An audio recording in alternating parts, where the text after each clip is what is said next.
Bismillahirrahmanirrahim. Assalamualaikum warahmatullahi wabarakatuh.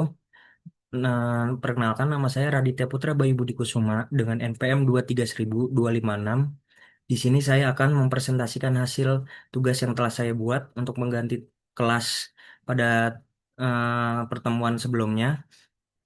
Saya di sini mengambil judul Hukum Adat dalam Perspektif Antropologi Hukum yang diterbitkan dari Jurnal Hukum Universitas Sulawesi Barat yang ditulis oleh Andi Dewi Pratiwi.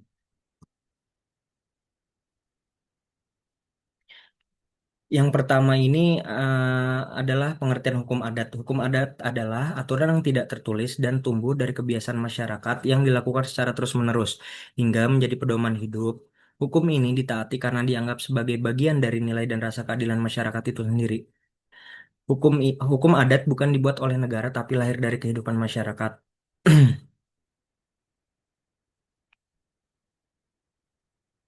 Eh, kita jadi hukum adat itu adalah aturan yang sebenarnya tidak tertulis, tapi sudah jadi kebiasaan masyarakat dari dulu karena sering dilakukan, akhirnya dianggap sebagai aturan yang harus ditaati.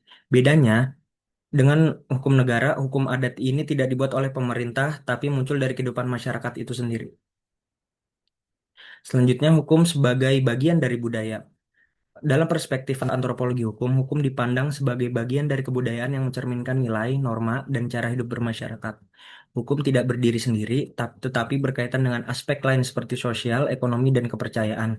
Kalau dilihat dari antropologi hukum, hukum itu sebenarnya bagian dari budaya. Artinya, hukum tidak berdiri sendiri, tapi dipengaruhi oleh kebiasaan, kepercayaan, dan cara hidup bermasyarakat.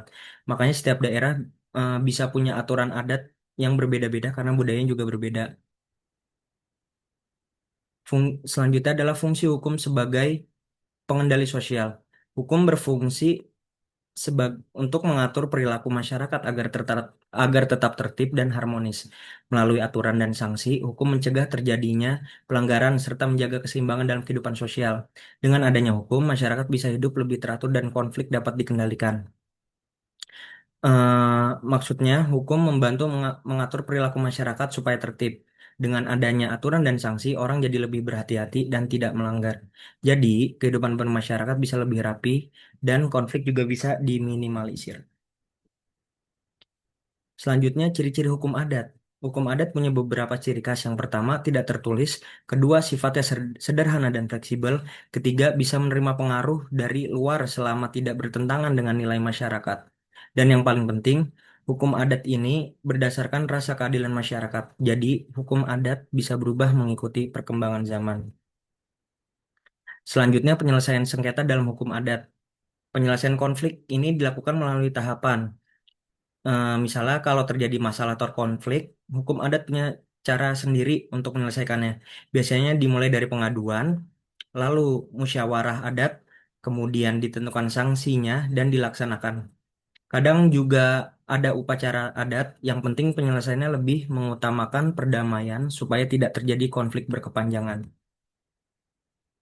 Sekian presentasi dari saya, kurang lebihnya mohon maaf apabila saya salah kata atau kurang jelas dalam menyampaikan.